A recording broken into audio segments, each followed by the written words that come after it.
अस्सलाम वालेकुम मोअज़्ज़ज़ नाज़रीन, उम्मीद करता हूँ कि आप सब खैरियत से होंगे।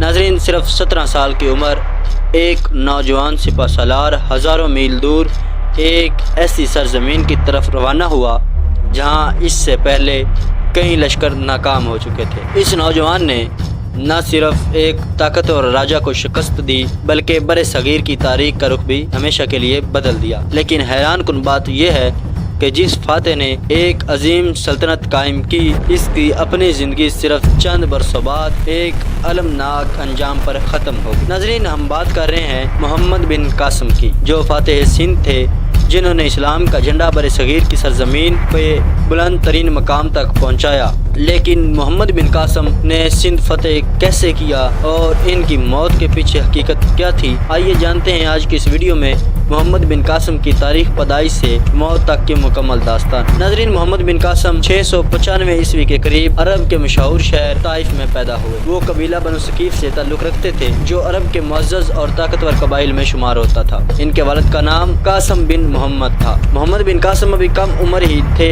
कि इनके वालिद का इंतकाल हो गया। वालिद की वफात के बाद इनकी परवरिश इनके चचा हज्जाज बिन यूसुफ ने की। हज्जाज बिन यूसुफ अमवी खिलाफत के सबसे ताकतवर गवर्नर में शुमार होते थे। उन्होंने मोहम्मद बिन कासिम की तालीम और तरबियत पर खासी तवज्जो दी। बचपन से ही मोहम्मद बिन कासिम गैर मामूली जहानत और बहादुरी के मालिक थे। उन्होंने कुरान, अरबी अदब, इंतजामी अमूर और अस्करी फनून की तालीम हासिल की। घुड़सवारी, तीरंदाजी और तलवारबाजी में वो कम उम्र में ही माहिर हो चुके थे। हज्जाज बिन यूसुफ ने जल्द ही इनकी सलाहियतों को पहचान लिया। सिर्फ 17 साल की उम्र में इन्हें मुख्तलिफ फौजी जिम्मेदारियां सौंप दी गई। नाज़रीन, ये वो उम्र थी जब अक्सर नौजवान अभी तालीम हासिल कर रहे होते हैं, लेकिन मोहम्मद बिन कासिम फौजी क़यादत कर रहे थे। 711 ईस्वी में एक वाक़या पेश आया जिसने तारीख बदल कर रख दी। नाज़रीन, श्रीलंका के बादशाह ने खलीफा वलीद बिन अब्दुल मलिक के लिए कीमती तोहफ़े और मुसलमान ख़वातीनों बच्चों को एक जहाज़ के जरिए रवाना किया। रास्ते में बहरा अरब के कज़ाकों ने जहाज़ पर हमला कर दिया। मुसाफिरों को कैद कर लिया गया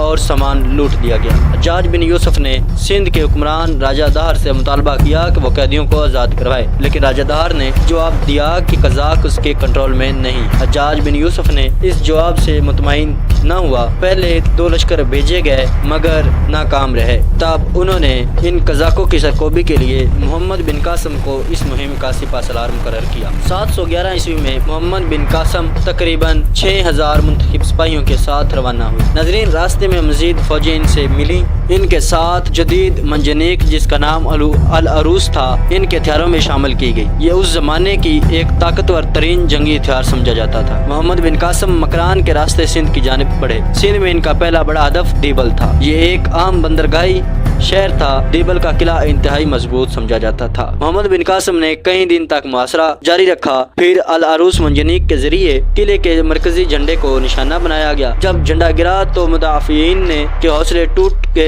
मुसलमान फौज शहर में दाखिल हो गई। दीबल फतह हो गया। ये मोहम्मद बिन कासिम की पहली बड़ी कामयाबी थी। दीबल के बाद मोहम्मद बिन कासिम ने नैरवून, सिस्तान और दीगर इलाकों को फतह किया। हर कामयाबी के साथ इन शोहरत बढ़ती गई। कई मकामी कबाइल ने इनका साथ देना शुरू कर दिया। मोहम्मद बिन कासिम सिर्फ जंगजू नहीं थे बल्कि वो बेहतरीन मुनज़्ज़म भी थे। वो मफतूह इलाकों के लोगों के लिए निस्बतन नरम रवैया रखते थे। मकामी आबादी को मजहबी आज़ादी दी गई। इसी वजह से कई शहरों ने बगैर मज़ामत के इताअत कबूल कर ली। शहरों की फतुहात करते करते बिलाखिर वो वक्त आ गया जिस मकसद के लिए मोहम्मद बिन कासिम को सिंध भेजा गया था। नाज़रीन, 712 में मोहम्मद बिन कासिम और राजा दहर की फौज आमने सामने आई। ये जंग मौजूदा नवाब शाह के करीब लड़ी गई। राजा दहर एक हाथी पर सवार था और इसके पास बड़ी फौज मौजूद थी। दूसरी तरफ मोहम्मद बिन कासिम अपनी मुनज़्ज़म हिकमत अमली के साथ मैदान जंग में उतरे। जंग कई घंटों जारी रही। बिलाखिर एक तीर राजा दहर को जा लगा और वो हाथी से गिर पड़ा। राजा दहर की मौत की खबर सुनकर इसकी फौज इंतशार का शिकार हो गई। मोहम्मद बिन कासिम ने अजीम फतेह हासिल कर ली। राजा दहर की शिकस्त के बाद सिंध के बड़े हिस्से मुसलमानों के ज़ेर असर होने लगे। ब्रह्मनाबाद, अतूर और मुल्तान समेत कई अहम शहर फतह हो गए। नाज़रीन, खास طور پر ملتان کی فتح عام سمجھی جاتی ہے۔ ملتان اپنی دولت اور تجارت کی وجہ سے مشہور تھا۔ اسے سٹی آف دا گولڈ یعنی سونے کا شہر بھی کہا جاتا تھا۔ ناظرین، محمد بن قاسم نے یہاں ایک مضبوط انتظامی نظام قائم کیا۔ محمد بن قاسم صرف فاتح نہیں تھے، وہ ایک بہترین منظم بھی تھے۔ انہوں نے مقامی لوگوں کو سرکاری عہدے دیے، ٹیکس کے نظام کو بہتر بنایا، مذہبی عبادت گاہوں کو تحفظ فراہم کیا۔ ان کے دور میں نسبتاً سندھ میں امن قائم ہو گیا، لوگوں کو انصاف فراہم کیا گیا۔ اسی وجہ سے ان کی حکمرانی کو اچھے الفاظ میں یاد کیا جاتا ہے۔ لیکن تاریخ ہمیشہ فاتحین پر مہربان نہیں رہتی۔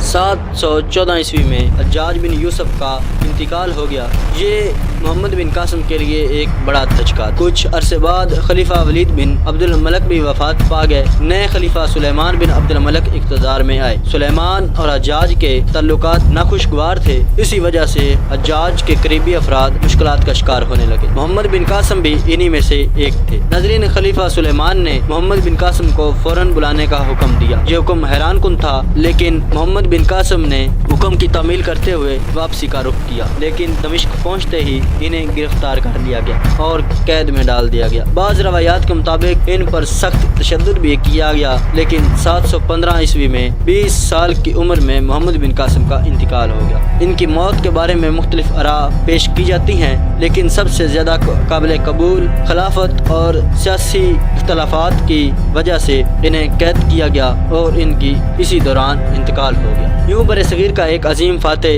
انتہائی کم عمر میں دنیا فانی سے رخصت ہو گیا۔ ناظرین، محمد بن قاسم کی زندگی مختصر تھی، لیکن ان کے کارنامے عظیم تھے۔ صرف چند برسوں میں انہوں نے سندھ اور ملتان کو اسلامی دنیا کا حصہ بنایا۔ ان کی فتوحات نے برصغیر میں ایک نئے دور کی بنیاد رکھی۔ آج 1300 سال گزرنے کے بعد محمد بن قاسم کا نام تاریخ کے سنہری صفحات میں زندہ ہے۔ ایک نوجوان سپہ سالار نے وہ کارنامہ سر انجام دیا کہ جسے صدیوں تک یاد رکھا جائے گا۔ تو ناظرین، یہ تھی محمد بن قاسم کی مکمل داستان۔